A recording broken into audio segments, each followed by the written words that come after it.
Hello and welcome to Citizens Forum. This is being filmed on Tuesday, March the 3rd in Victoria, BC. I'd like to start by thanking the Shaw staff and our volunteer crew that makes this program happen. The first part of Citizens Forum is always the Walter and Jack show. So Walter, I want to start off by talking about Bill C-51. I really have almost no idea what it is. There is going to be a National Day of Action about Bill C-51 on March the 14th. That's probably a Saturday, but March the 14th. I know it's happening here in Victoria. I'm sure it'll be happening in other places. There's very little in the media about Bill C-51. I listen to CFAX radio a lot. Today, the lead story in CFAX was about two people who were injured in a runaway tow truck accident. And that's the kind of stuff that the media feeds us. But about Bill C-51, we hear nothing. I went to a talk sponsored by the NDP several days ago, and they had a couple of, semi-experts at least talking, maybe real experts talking about the bill. And it was like, it's like we are now creating in Canada, like the SS that we used to see in the old Nazi movies. It seems that these agents are going to be given the right to basically do anything, not to stop terror, because, that's a whole nother story. Where's the terror coming from?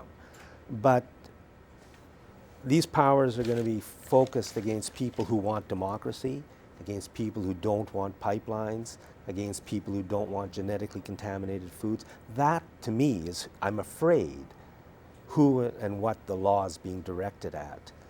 On behalf of corporate Canada, because this has got nothing to do with Harper. Harper is a nobody. Harper is a puppet who's completely controlled by corporate Canada.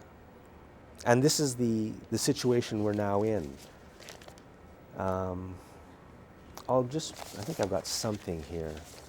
Oh yeah, here. And this should be front page news. The fact that this isn't front page news, and most people, including myself, don't even know about it. I just happened to go looking on the internet. So 4 former prime ministers and a couple of Supreme Court justices have openly criticized Bill C-51. 100 legal experts wrote an open letter calling Bill C-51 a dangerous piece of legislation that threatens the health of Canadian democracy and Canadians' rights and freedoms. And yet, and now people within the Conservative Party are speaking out against it and, standing up to Harper. And none of that is in the media. And that's the role of the media. That's how dangerous our situation is right now when the corporations control the media. I won't say anything more about it, but March the 14th, National Day of Action, hopefully, it's just starting to get planned. I wonder if I just make one comment on that, Jack. Justin Trudeau was being interviewed on Sunday morning on CBC, and Justin Trudeau supports this bill. The federal Liberals are supporting this bill. So what do you think? Why do you think that he's doing that? I think Justin Trudeau is controlled by corporate Canada. I don't think he'd be the leader of the Liberal Party if he wasn't. Yeah. You have to toe the line or they'll destroy you. That's just, whether he wants to be or not is another story, but they own the media, and the media controls a lot of public opinion in Canada. So for anybody to go against what the corporations and their media wants, for any politician to do that, is dangerous. I always wondered if, remember I was looking at the public relations firms in British Columbia and how in the last election, the same public relations firms are running both the NDP and the Liberal campaigns. Now these same public relations firms are giving all the federal politicians advice also. So I'm sure he's, following the advice of some of these PR people. But you think about it, I think about it in that angle, that they're manipulating Trudeau into a certain position, certain way. That I think what's going to happen is the public may have an illusion that the liberals are some kind of alternative to the conservatives, and they may continue on and support the liberals. But I think people that are really thinking about it won't be able to go to the liberals at all. Well, I think it's up to us. It's up to the public. We've Yeah. got to we've got to draw a line and say, no, you can't go past. I don't know if we can do that. The other side, the corporations are so powerful. They own the media, they own the politicians. I wish, it's an opportunity for the NDP, for example, or the Liberals, or anybody to stand in front of this parade, because a lot of people are opposed to Bill C-51. They're trying to get it through before anything can happen, and they may. But now to the world scene, and Benjamin Netanyahu, I hope my pronunciation is correct, spoke to the U.S. Congress today. Yeah. It was just a curiosity. I just brought this up with you just a moment ago. So it was a curiosity to me to see that, he was brought to the U.S., didn't go through the official channels, and Yeah, very strange. and never consulted the president's office, just accepted an invitation from the Republicans to come and speak, which is very strange given that, of course, foreign relations and international relations is the purview of the president. So that was a snub of the president, of course. But we've been seeing that Netanyahu around a bit these days, and his big beef, of course, is that he doesn't want Iran to have nuclear weapons. And what really I've always been wondering about was, why is it okay for Israel to have nuclear weapons? And they have had them since the early '60s, by the way. And they were opposed by President John F. Kennedy. So if you want to go back to the '60s, there was a whole lot of reasons why people didn't want Kennedy around, and this was one of them. Eventually they did get the technology. Kennedy stood and blocked them and wouldn't let them have the technology, but they soon got it after he was dead. So here we are back in, flash forward again, back into 2015. Here Israel has had these weapons all these years, as well as many other very sophisticated weapons, and they don't want Iran to have them. And they're saying Iran's such a huge threat to the security of the region and all that. And it just seems curious to me that they could take that position. And the United States takes that position, and maybe Canada does too. I don't know. It's crazy. I mean, the United States is the world's number one nuclear terrorist and nuclear power. I mean, getting back to Bill C-51, if we want to find terror in the world, just look south of the border. Look to Washington, D.C., to the people who control the United States. That's where it's all being run out of. And, if we can't fix things up, you almost feel like you're sitting on the eve of World War III here, because they're creating. There's just 2 minutes left. I want to talk a little bit about the vaccine issue. This is another thing. I mean, it's like the corporations want to remove our right not to be vaccinated. They want to have the right to inject essentially poisons into our body, whether we want them or not. And we're seeing a big push for that in the media. Now, the media may not talk about Bill C-51, but they talk a lot about how safe they are, how effective they are, and how people, anti-vaxxers, we're now called, we're anti-vaxxers, are spoiling it for everybody. So this is just something.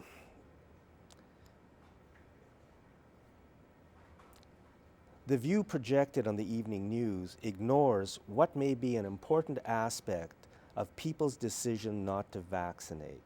And the problem is that people have lost faith. People have lost faith in the companies that manufacture the vaccines, and they've lost faith in the government regulators as well. And I don't blame us, because these people are known liars, all of them. You throw in the politicians, the news media, the corporations, and we know they lie to us about everything. Now, personally, I've seen the evidence. Vaccines, I don't think, are safe, and I don't think they're effective. But let's have an honest debate.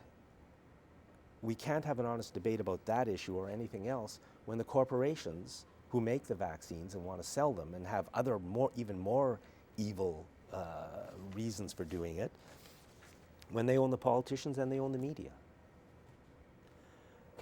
Walter, we're out of time. Always a pleasure, Jack. And thanks for watching this segment of Citizens Forum. Welcome to segment 2 of Citizens Forum, being filmed on Wednesday, March the 3rd, 2015. Our guest in this segment is Darren Alexander, and Darren is working on a teach-in or forum coming this June, so in a few months, on the very important subjects of media and democracy. So a teach-in, a forum, a conference. Could call it a teach-in, a forum, a conference. We haven't settled on the exact terminology yet, but it's coming together. It will be, it will take the shape of a teach-in. I think is the best model to consider, because it's going to be a lot of public education, an opportunity for the public to come out to learn, to share their opinions, their ideas, as to how and to build a foundation for further action on those two vitally important subjects precisely. Of media and democracy. Precisely, and that's key. So the teach-in, there's the component for the learning and the sharing, and then the idea is that people who are in attendance and who are taking part in this forum will have something to take away and to build on. The hope is that we can get a better understanding of how media is currently undermining our democracy. By media, I mean the mainstream corporate media, generally speaking, and how we're being misinformed, how we're being misled, how the important issues are being misrepresented or omitted altogether, how the focus in our media is generally on matters that are relatively of little importance compared to those other matters that are missing. So some idea of what's missing in the media, and then some ideas as to where we can go to get better informed. So, for example, I mean, I would take the issues of what's happening in Ukraine, what's happening with ISIS, just take those two as two major issues in the world today. And I think that the media is giving us a completely, not even close to the truth picture. And they're doing that because the media has no interest in the news or the truth. The media is just a propaganda machine for the corporations that own it. And they want, for whatever crazy reasons, well, look what's happening with ISIS. They're changing the laws of Canada in a major way, and they're pitting us against each other. They never tell the truth, which is that ISIS is very possibly created by the United States. So these are the dangerous situations we have when we don't have an independent media. Yes, it's those are great examples of international stories. I mean, they're more than stories. There are these dynamic events that are taking place, and they're shaping us. They're shaping societies as we speak in ways that are clearly, we believe, I know we believe, and I know so many others believe, that these are undemocratic, anti-democratic developments that we're experiencing, but we don't have to look to. It's not just about the international stories. Who out there knows about this Supreme Court challenge against the Bank of Canada, for instance, right now, being completely blacked out? Zero coverage in the mainstream media. And yet, as recently as just January, Rocco Galati, the attorney, made a great breakthrough in the Supreme Court, whereby he got the go-ahead to take this case to the next step. So basically, he's gotten through a number of appeal hurdles, with the Harper government being behind these appeals, trying to stop this effort to expose this matter of how the Bank of Canada has been undermined, so that we are constantly in a deficit to Wall Street, essentially. Yes. These matters are affecting us on a daily basis. The media tells us that we need to be paying attention to things like surpluses and deficits, while they're not telling us about where the jobs are and why they aren't here anymore and where they've gone, for instance. They want us to pay attention to these matters to Wall Street, essentially. Why are we giving so much attention to Wall Street? It's become a staple in the media, just like the weather report. Yeah, you're absolutely right. So we have to start to build a media that works for the people of Canada, and we have to start to build a democracy that gives us a voice. And I guess those are the two things this is going to be about. Yes, exactly right. So first, making the connection between media and democracy. That's the first step.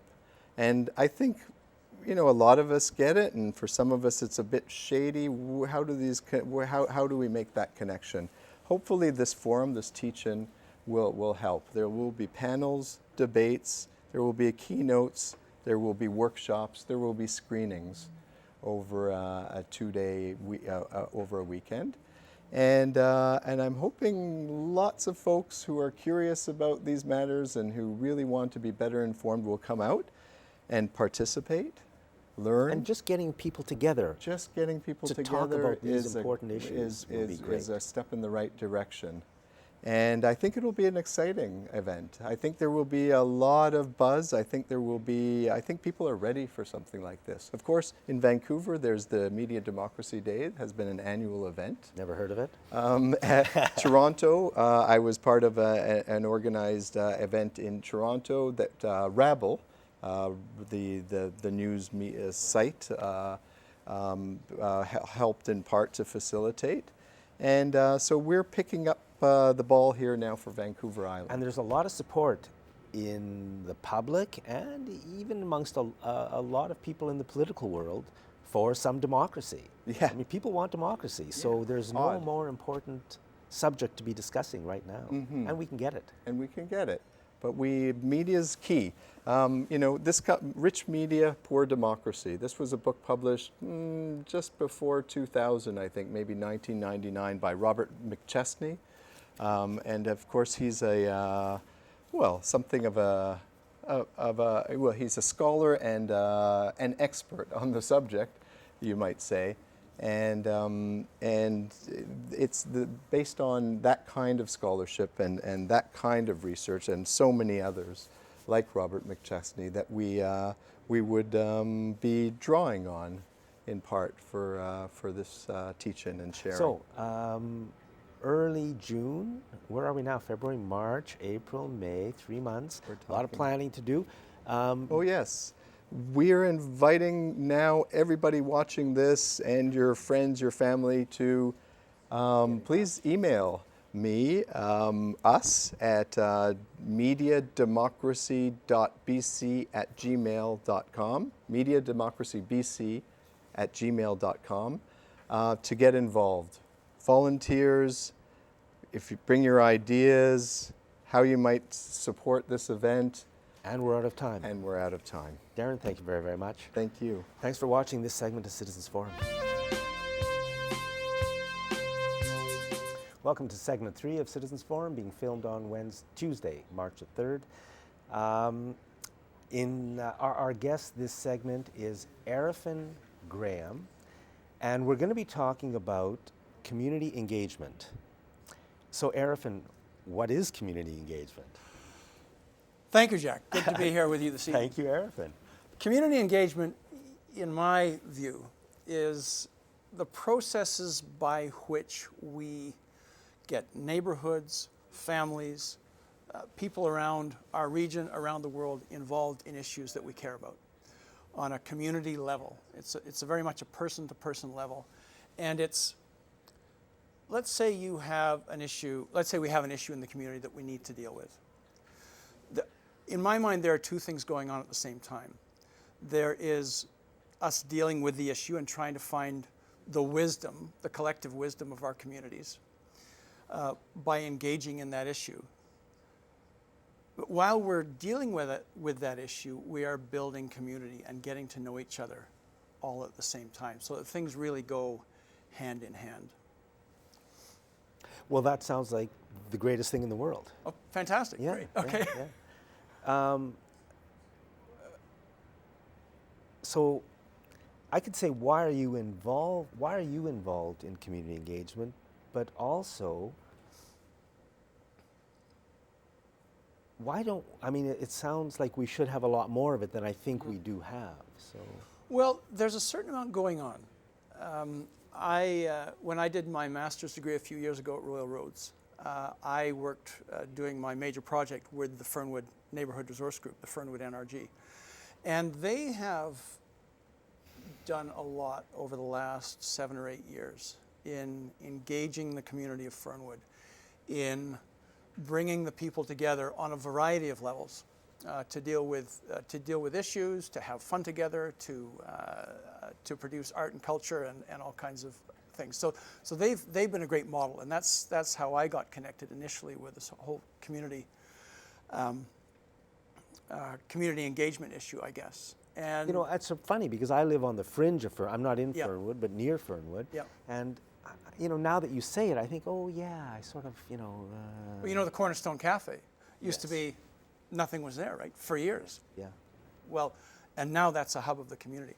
So I live in Oak Bay, and I was asked about a year and a half ago to join the board of the Community Association of Oak Bay. And that's an organization that's been going for 6 or 7 years now. Originally came together around the creation of a green map for Oak Bay. That is to look at the community and see what our resources are and see what we have in Oak Bay that people can engage with. And so the Community Association has grown and developed. And last year we had a couple of community conversations around our new official community plan. And we drew a number of people together from around Oak Bay to talk about the things that they care about, that they're concerned about, that they have, that they can envision for that particular community. That sounds. Really, it sounds great. I'm a little surprised that, like most of us, I guess I don't know much about this. Yeah. It should be to me Well, an important issue. And the other thing that's happening is, just recently that I participated in, it's the Greatest Greater Victoria Conversation. Okay, And the greatest Greater Victoria conversation. The Greatest Greater Victoria Conversation, and that happened last week, and I volunteered to be a facilitator for it because I care about bringing communities together to talk about important things, and also about empowering people to participate in the community process, and I suppose ultimately, also in the political process.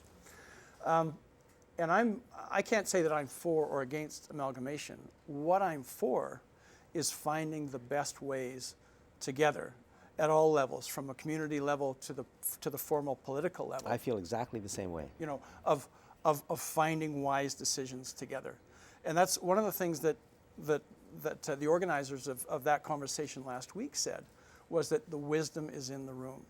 And I believe that too. What we need to do is find ways that we can work together to listen to each other and to express ourselves at the same time, and to find the common ground that we have and find extraordinary solutions which we wouldn't find otherwise.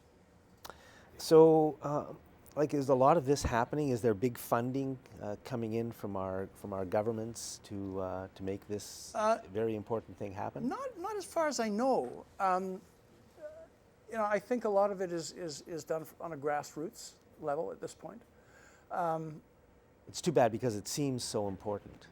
like you should be getting paid at least as much, I think, as a low-level NHLer. Or somebody Thank you. should be getting... Low-level NHL. Yeah. Here we are in the Memorial Arena. Yeah, That's yeah, fine. yeah. Thank you. Somebody should be, really think of it. Well, That the people doing this, it's all being done kind of volunteer. There's no resources put in. it But is. it's important. Well, I don't know if there are resources or not. Yeah. It's, however, there probably could be more resources put into it.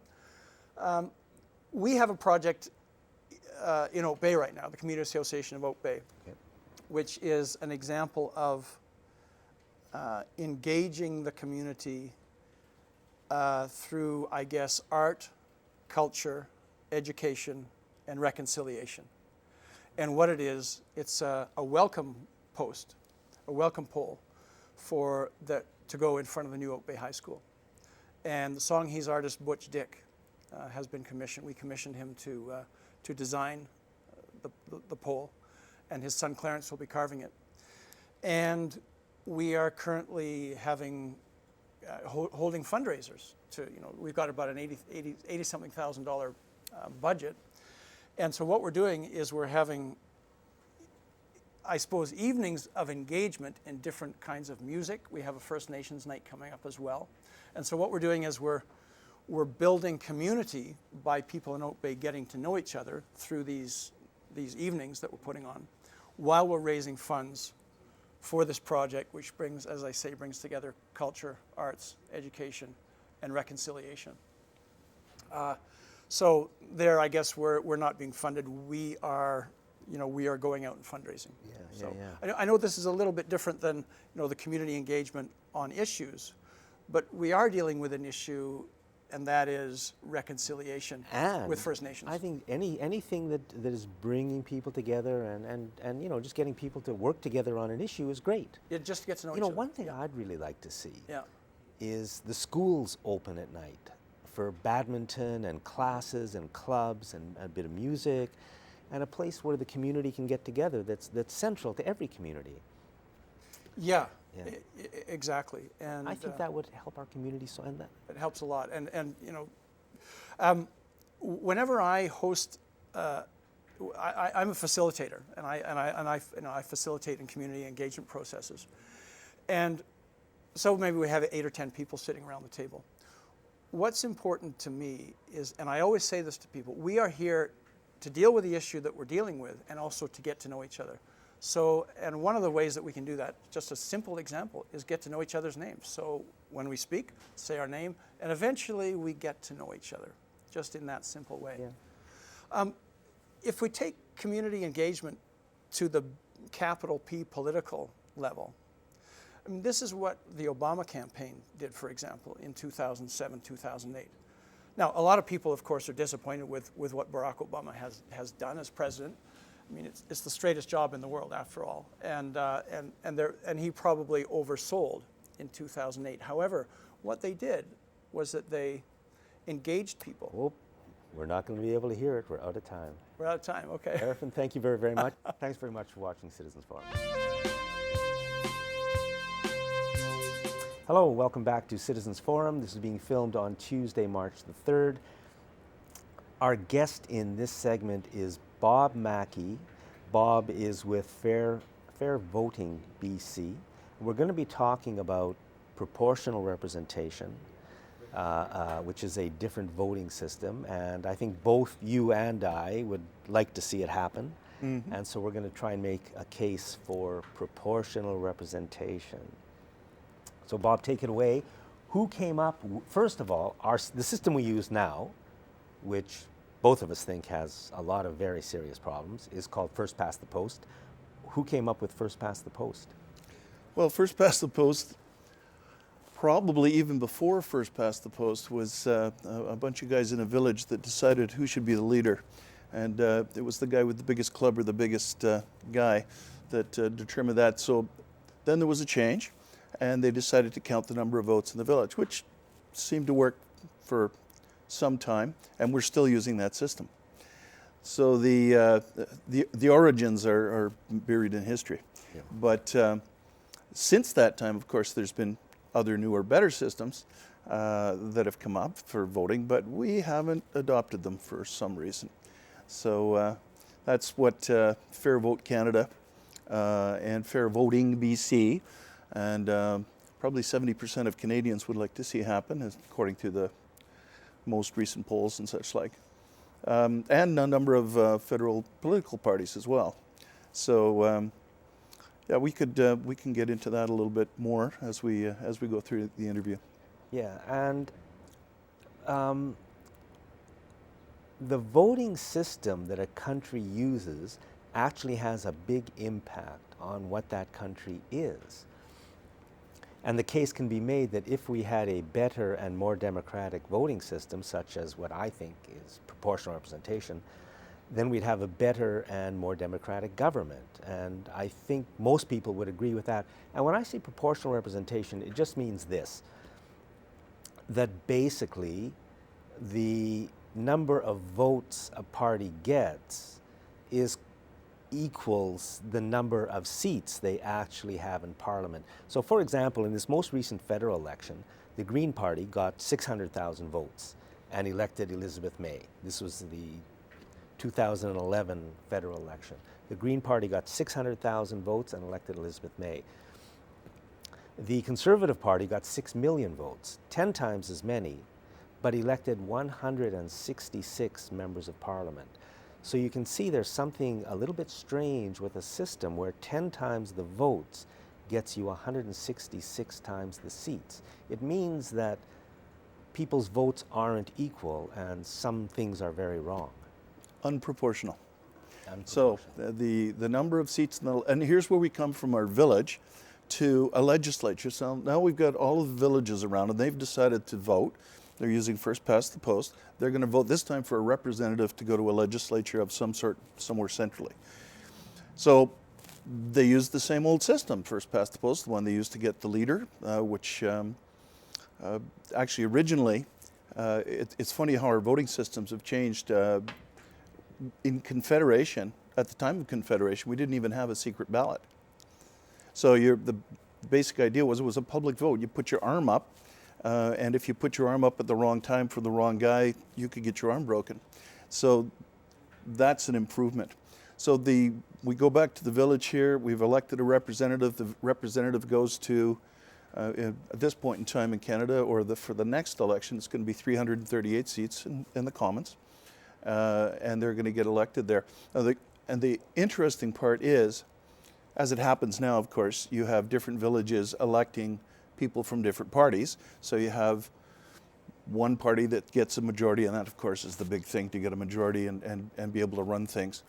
And I think I'll try and make the point later that a minority is actually a better form of government. But anyways, people go, they get to the legislature, and the interesting point is if every one of the villages had the same number of votes, say there was 4 parties, you could actually, well, in Canada, 3 major parties, and then you have the Greens of the Bloc or something like that, you could actually get elected with a little bit more than 25% of the vote, if the vote split evenly. So here, Mr. Harper got elected with less than 40% of That's the right, vote. yeah.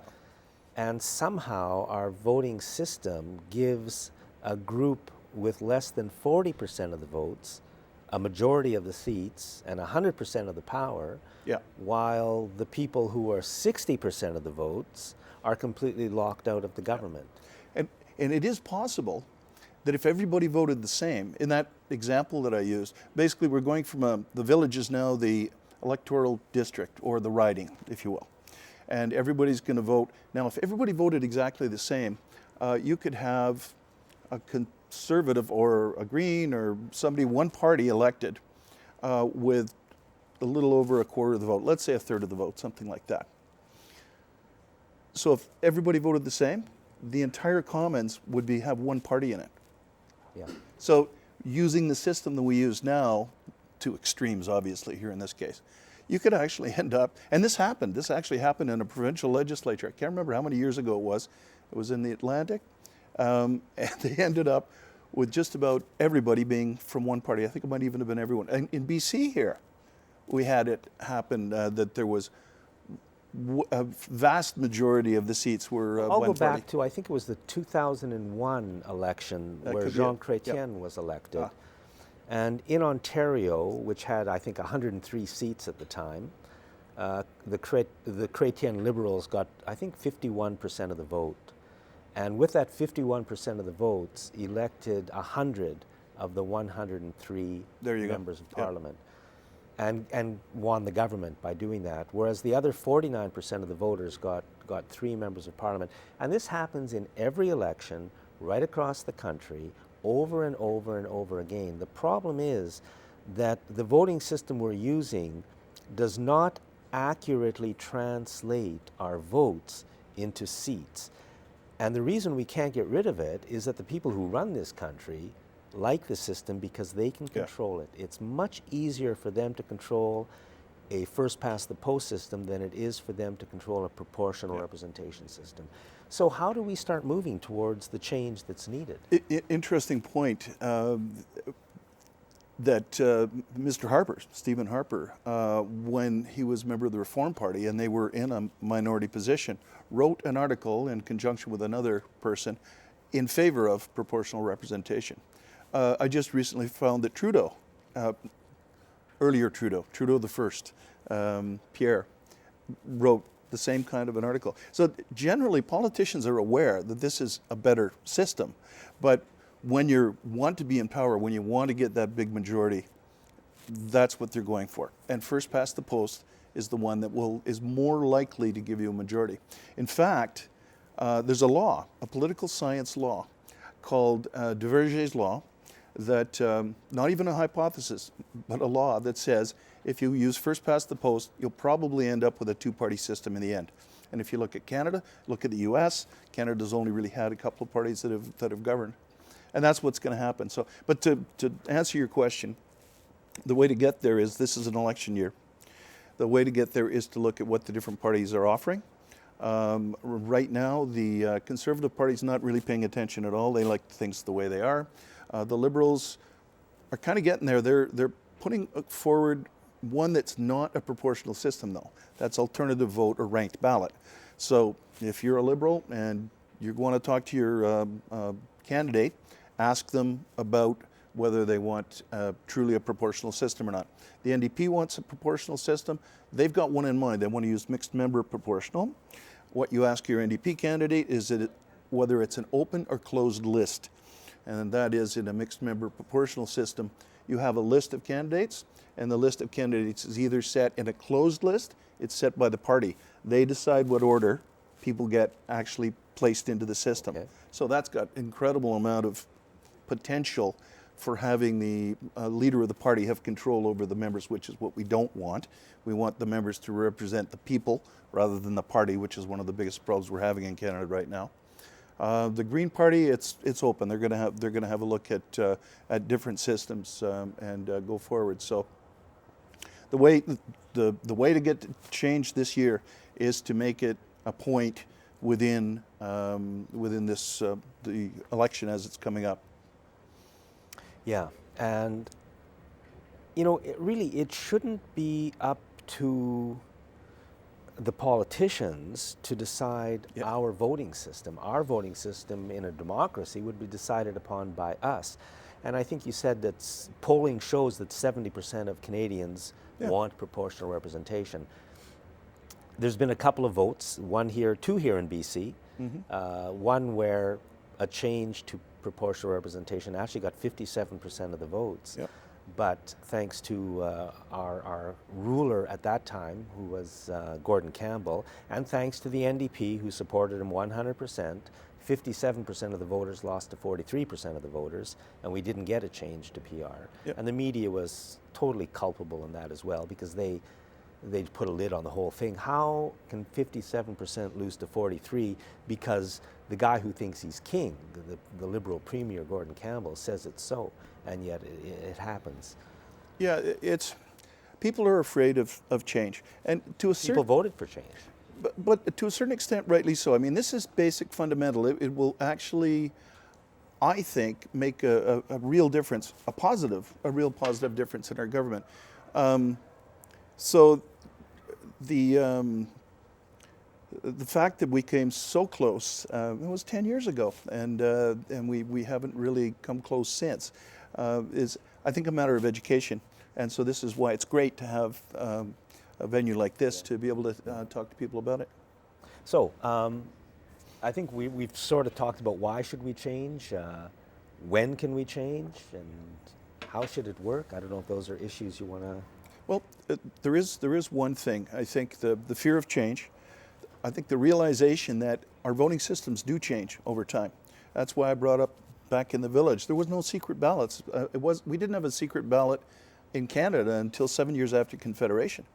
So of course it changes. Things change, they get better, we find improvements.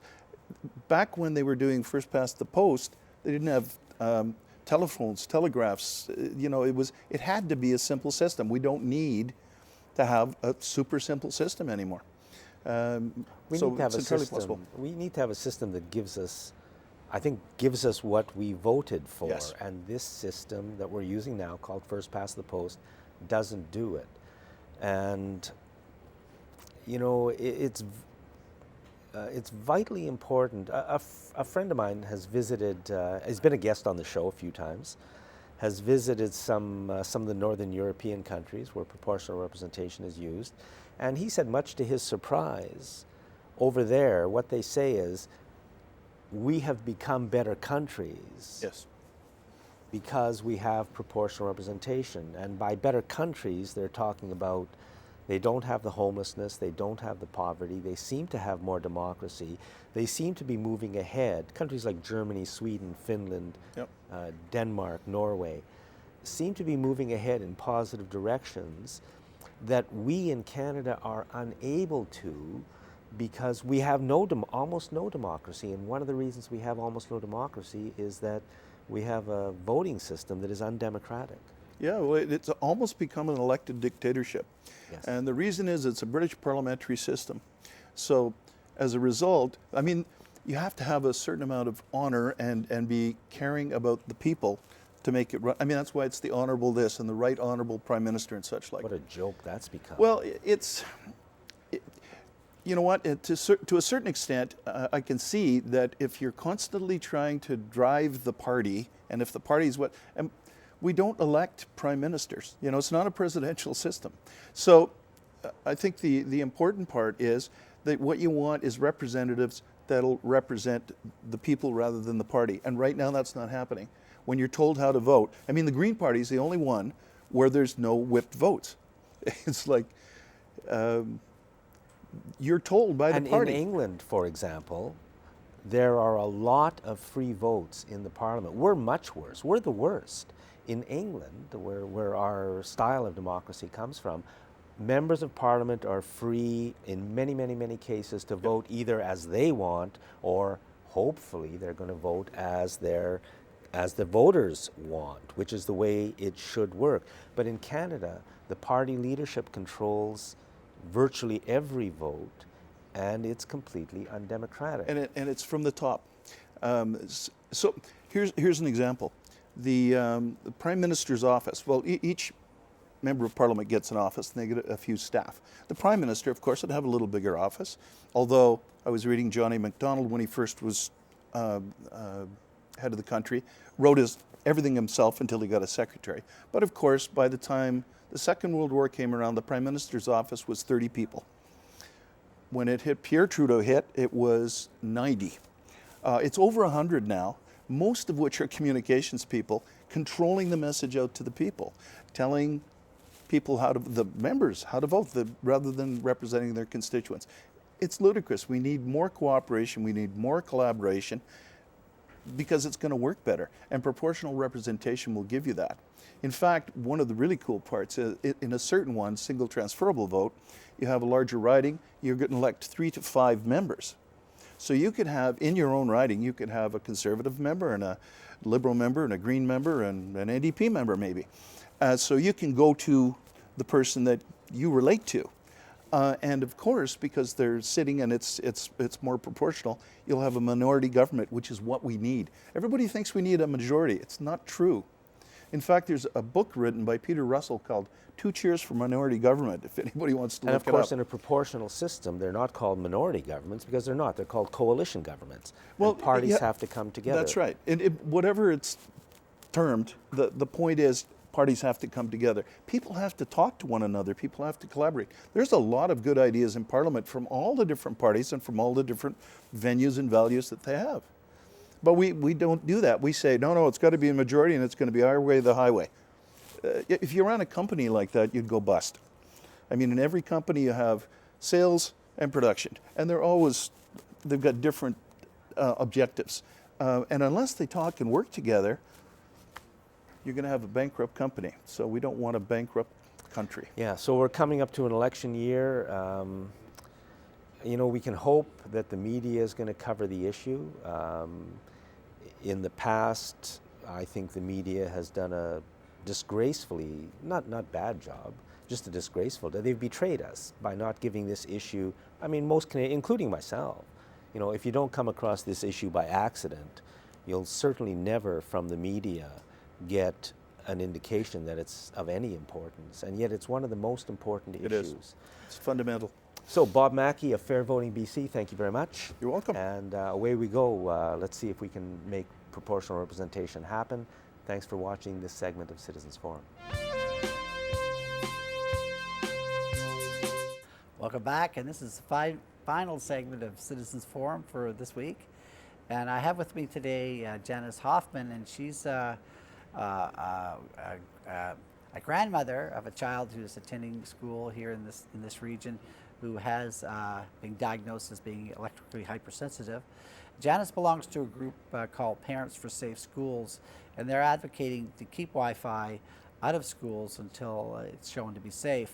So welcome to the show, Janice. Thanks, Walter. It's great to have you here. And I know the school boards have been more or less basing their decision to allow Wi-Fi in schools as a result of their consulting the Chief Medical Health Officer of British Columbia here in British Columbia. And I'm just wondering, upon what evidence have they based their decision that Wi-Fi is safe? Well, the first piece of evidence they had was a letter that was written by Dr. Kendall in 2010. And even in that letter, he had recommended using, turning off the Wi-Fi when it wasn't in use, limiting the amount of use, and also making sure that parents were fully informed of the safety manual and disclaimers that came with wireless devices. School boards also based their decision to install the Wi-Fi on the WHO, which was provided by Dr. Kendall, and this was information that was released by the WHO in 2002 as a little booklet, and he did a lot of referrals back to the 2002. So they're looking at evidence from 2002. Right. And they're basing their decisions upon evidence that's now 12 years old. That's right. Before, there was hardly any Wi-Fi anywhere 12 years ago. That's right. Isn't that remarkable? And have they not tried to look at any of this newer evidence that shows that Wi-Fi is unsafe? Well, we've presented them with thousands of non-industry funded studies by medical experts and scientists, and I've heard nothing back. I've asked them to provide me with just one study that says microwave radiation is safe for children and the unborn, and I have yet to receive it. They said that based on the evidence, Wi-Fi is an acceptable risk. Isn't that interesting that they say that? Because by saying that, they're saying there is a risk, that Wi-Fi does pose a risk, but somehow or other it is acceptable. Now, who is it acceptable for? I mean, it's the question. How could they come to that conclusion when basically they're really unable to provide to you or to anyone the process that they used to come to that decision? There was absolutely no evidence. I'm still waiting for it now. It's been, getting close to 3 years that I've been waiting for this evidence. The school districts say that they aren't medical experts, which I should also mention that Dr. Kendall and Dr. Stanwyck are not medical experts either in the field of the biological effects that Wi-Fi has on the human body. And they've based their whole decision, the school boards have based their whole decision on what Dr. Kendall has recommended. Now, how much industry influence do you think's going on here? Well, Health Canada has a list of industries-based studies that they've based their website on, where their website says that Wi-Fi is safe for children. And the studies that they've listed are all industry-based, and they range from 1983 to 2009. And know, it's so again, funny, isn't it? old information. Just a couple of years ago now, the World Health Organization issued a statement saying that Wi-Fi type radiation was a type 2B carcinogen. Right. And I was on the Health Canada website, and they actually do say it. They say, yes, it is, but they say there's such a wealth of other studies that show that it's not harmful, and that the risk is sort of acceptable or something. So how is it that they could say that and still, at the same time, saying that it's carcinogenic? I don't know. I mean, would you allow the school boards, the school districts to spray the playgrounds with DDT or paint the walls with lead paint? I mean, that's a 2B carcinogen. Why are you allowing this in our schools? Well, even with the asbestos issue, remember how when they started finding out about asbestos and how careful they are, and they're tearing schools down because of it, but somehow they could ignore this carcinogen. Yes, and the parents have not been informed. No. That these safety manuals and disclosures on these wireless devices in the schools, they have no idea that there's any risk at all, any health risk to their children. You know, and it seems such a peculiar thing that there's such a shutdown of that information, that there's not really these open discussions and conversations that go on. Yeah, I was just mentioning to you, you go to schools and they're ripping out the monkey bars, or they're ripping out all these tripping hazards, and they're so concerned about the parking lots and all these things, and they're allowing this carcinogenic agent right into the classroom, pipe it right into the kids' classrooms, and force the students that are there to be exposed. That's right. And without the consent of the parents. I have no choice. I have to expose my child or take the child out of the school. That's your only. That's your choice. choice. And you, in fact, did have to move your Yes. your grandchild. Yes, to, my grandson has now in his third school district. Yeah. The first school district absolutely refused to accommodate him, even though he was getting headaches, nausea, fatigue, insomnia.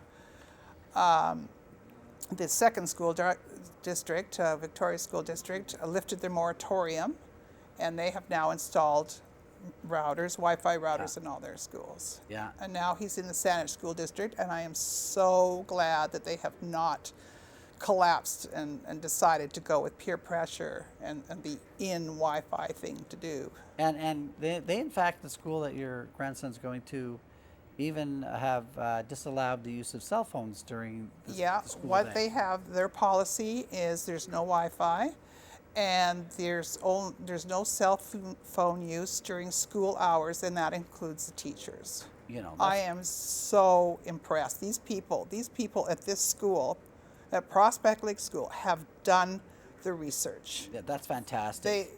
They have done the research, and they know the health risks. I just want to wrap up. We know Terrence Young is a member of Parliament, Yes. Conservative member of Parliament, has now got a private member's bill that's it's going through the readings right now. Yes. And he is asking for, what is it? He's asking for labels on packages? He's asking that the labels, the warnings and disclaimers be put on the outside of the package so the parents can be fully informed of the health risks that come with these wireless devices. And that would be for Wi-Fi also. That would be for Wi-Fi also, for anything that's wireless. This isn't magic. This is man-made radio frequencies. I just read that over 50 members of Parliament have now signed on supporting that private Yes. member's bill. So And thank you so much, Janice, for coming in. I hate to cut you off, but That's no problem. we have to get going, and we'll see you next week.